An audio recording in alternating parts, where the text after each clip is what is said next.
हाय, मैं हूं हेमंत और आप सुन रहे हैं द स्टोरी पॉट। लेटर भेजने के बाद प्रोफेसर बख्शी को इस बात की तसल्ली तो मिल गई कि वो जितना कुछ कर सकते थे कर दिया।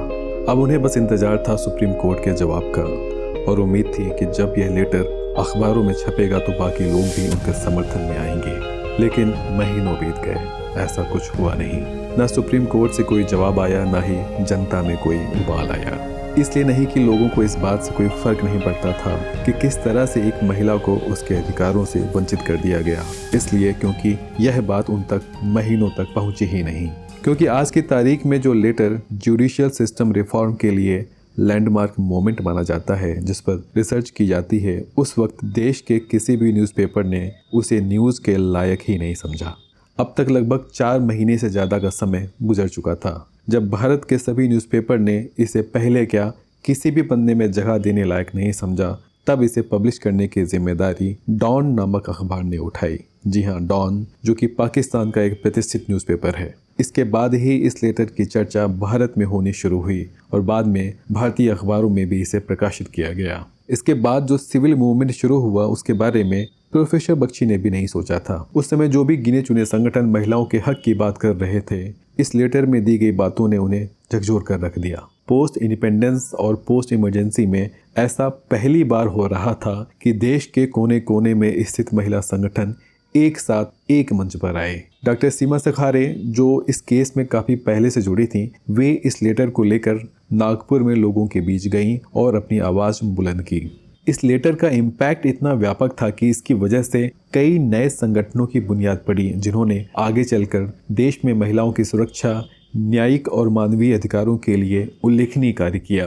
दिल्ली में सहेली संगठन का गठन भी इसका ही नतीजा था। लोलिता सरकार ने भी फोरम अगेंस्ट रेप को खड़ा किया, जिसका नाम आगे चलकर forum against operation of women कर दिया गया।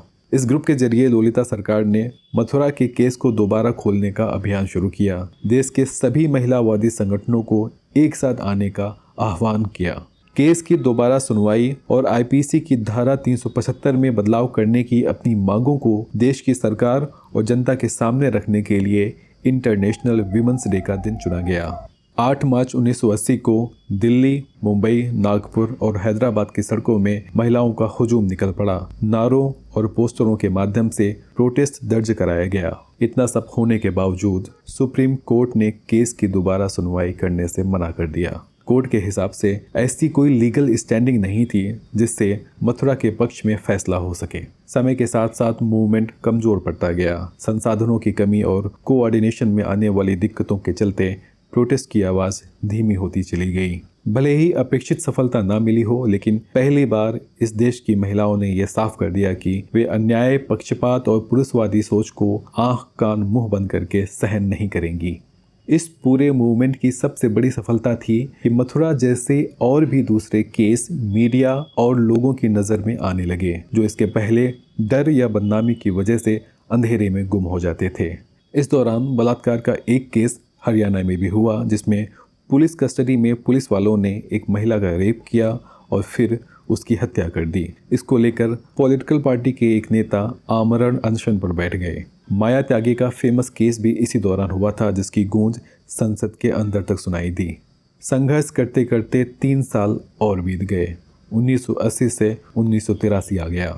यह वह साल था जब पूरा इंडिया भारत के मेंस से क्रिकेट वर्ल्ड कप जीतने की खुशियां मना रहा था। अखबार खबरों से पटे पड़े थे, लेकिन औरतों की लड़ाई आज भी वहीं थी जहां कल थी। उनका संघर्ष खत्म नहीं हुआ था। सरकार पर कुछ करने का दबाव बढ़ता जा रहा था। आखिर कब तक वह आंख मूंदकर खुद को दिलासा देती रहेगी कि देश में सब ठीक है? कब तक वह उम्मीद करेगी कि औरतें अपने हक की लड़ाई बंद कर देंगी? आखिरकार सरकार को संसद में Indian criminal laws amendment act लाना पड़ा। यह महिलाओं के लिए 10 वर्ल्ड कप जीतने से भी बड़ा ऐतिहासिक मोमेंट था। इस एक्ट में कई सारे ऐसे बदलाव किए गए जिनके बारे में ओपन लेटर में सवाल खड़े किए गए थे। प्रोटेस्ट मार्च में महिलाओं ने सुरक्षा, सम्मान और समानाधिकार के लिए जो मांगें रखी थीं, उनको भी इस संशोधन में कंसीडर किया गया और कानून में ज़रूरी बदलाव किए गए। सबसे बड़ा बदलाव हुआ था इंडियन एविडेंस एक्ट में। इसमें धारा 114A जोड़ी गई, जिसमें कहा गया है कि अगर विक्टिम कहता है कि उसने सेक्सुअल इंटरकोर्स के लिए सहमत नहीं दी, तो कोर्ट यह मानेगा कि उसने सहमति नहीं दी है। इसके अलावा संशोधन में यह भी शामिल किया गया कि अगर सेक्सुअल इंटरकोर्स स्थापित हो जाता है तो यह साबित करने की जिम्मेदारी एक्यूज्ड की होगी कि उसने अपराध नहीं किया है। अभी तक बर्डन ऑफ प्रूफ विक्टिम पर होता था कि वह साबित करे उसके साथ बलात्कार हुआ है। इसमें एक प्रोविजन यह भी जोड़ा गया कि विक्टिम की पहचान जाहिर नहीं की जाएगी। इसके साथ ही इंडियन पीनल कोड में धारा 376A, 376B, 376C और 376D जोड़ी गई, जो मुख्य रूप से किसी अथॉरिटी फिगर द्वारा बलात्कार की घटना को अंजाम दिए जाने से संबंधित हैं। एक अन्य सेक्शन भी जोड़ा गया जिसमें इन्हीं धाराओं से जुड़ी सजा के प्रावधान तय किए गए। साथ ही जो महिलाएं मानसिक तौर पर अस्वस्थ होती हैं या घटना के दौरान पूरी तरह से होश में नहीं होती या नशे में होती हैं, उन मामलों के लिए भी नए क्लॉज जोड़े गए। संशोधन में CRPC के तहत इन कैमरा हेयरिंग का भी प्रावधान किया गया और यह भी शामिल किया गया कि सूरज निकलने से पहले और सूरज डूबने के बाद किसी भी महिला को पुलिस स्टेशन में बुलाया नहीं जा सकता। उस समय जो भी एक्टिव महिला संगठन थे उन्होंने इन बदलावों का स्वागत किया। ये पूरी जीत भले ही नहीं थी, लेकिन जीत के सिलसिले की शुरुआत जरूर थी। हालांकि यह भी सच है कि जिसकी वजह से यह सब शुरू हुआ उसी का केस कभी दोबारा हियरिंग के लिए नहीं खुला। न्याय की जिस आस में मथुरा ने कोर्ट का दरवाजा खटखटाया था, वहां से उसे खाली हाथ ही लौटना पड़ा। इनफैक्ट सिस्टम के दांवपेच में फंसकर उसने जितना पाया था उससे कहीं ज़्यादा खो दिया, यहाँ तक कि अपना नाम भी। मथुरा का नाम हर जगह था, इसलिए उसे नाम बदलना पड़ा। उस पर जो दाग लगे थे उन्हें वह चाह कर भी मिटा नहीं सकी। उसके भाई ने भी उसका साथ छोड़ दिया और नागपुर में अपनी फैमिली के साथ शिफ्ट हो गया। जिस जगह पर मथुरा पली बढ़ी थी वहाँ से उसे दूर जाना पड़ा। पास के ही एक दूसरे गांव में जाकर वह डोमेस्टिक हेल्पर का काम करने लगी।